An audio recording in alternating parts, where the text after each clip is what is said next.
Hello, everyone, and welcome to a very impromptu edition of the Buckeye State Blitz.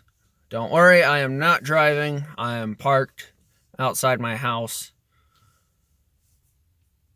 But not even 12 hours after I posted that video last night saying the Bengals need to get rid of Dunlap one way or another. First news, Bengals sent Dunlap home. Second news, trade to the Seahawks for a 7th-round pick and offensive lineman B.J. Finney. Now, he's purely a depth guy. He's not a guy who's going to come in and start. I understand that. But, man, they need bodies. They need depth badly. So when I saw the news that it was a player and a pick, I was like, this is a win. Because I knew going in, I think we all knew, going in, that if or when they traded Dunlap, they were not going to get much for him. They really weren't. Because what team is going to look at this and say, oh, here's a guy who played 12 snaps last game, and it wasn't because of an injury.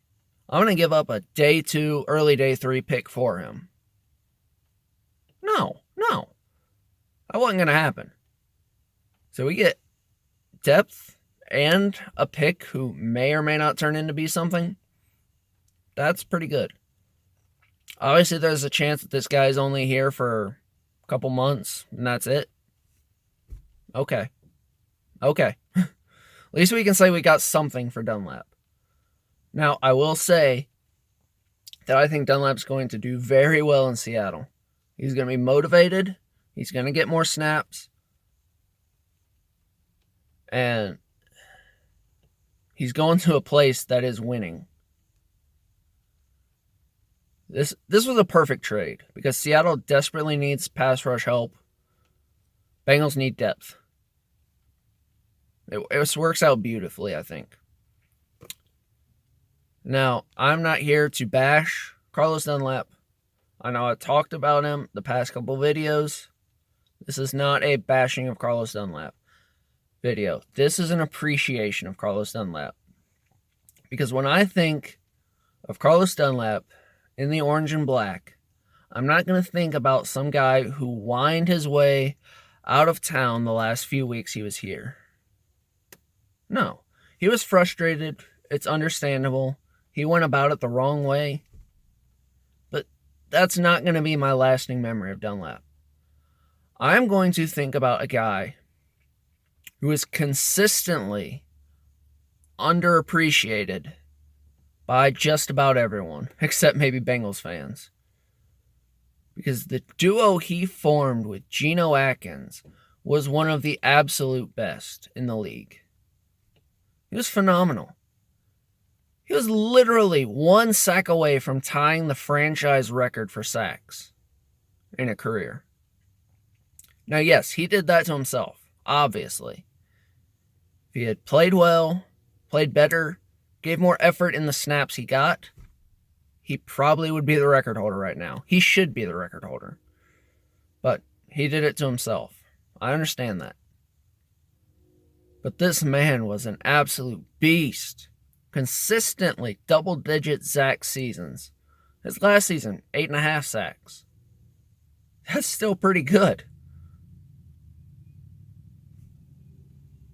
I'm always going to love Carlos Dunlap.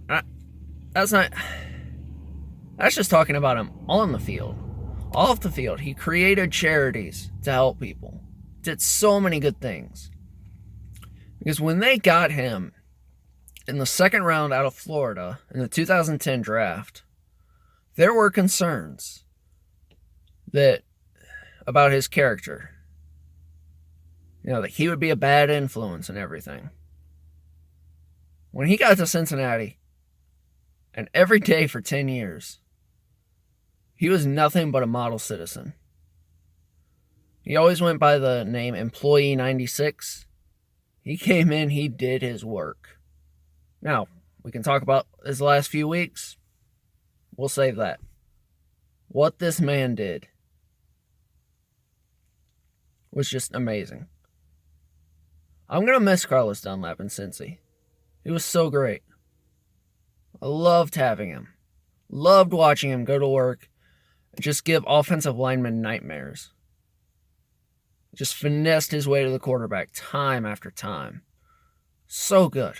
So good. He will be missed. Absolutely.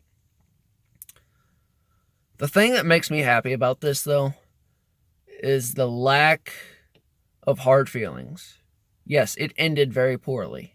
No one wanted to see it end this way. No one. But one of Dunlap's last Instagram posts before the trade was he went to Paul Brown Stadium and he got his parking placard thing. And he says, "It took years of work to earn this spot, and I don't regret any of them."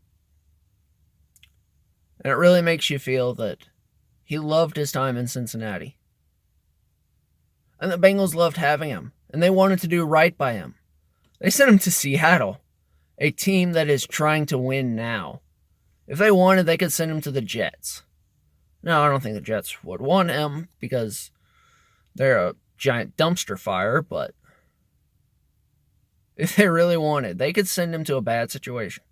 Instead, they send him to one of the best situations you can imagine. So it's really great to see this end without hard feelings, end on a good note.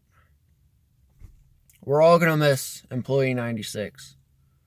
So thank you, Carlos Dunlap, for all you did for Cincinnati, on the field, off the field. We are going to miss you. Best of luck in Seattle. We know you're going to crush it. Talk to you later, everyone.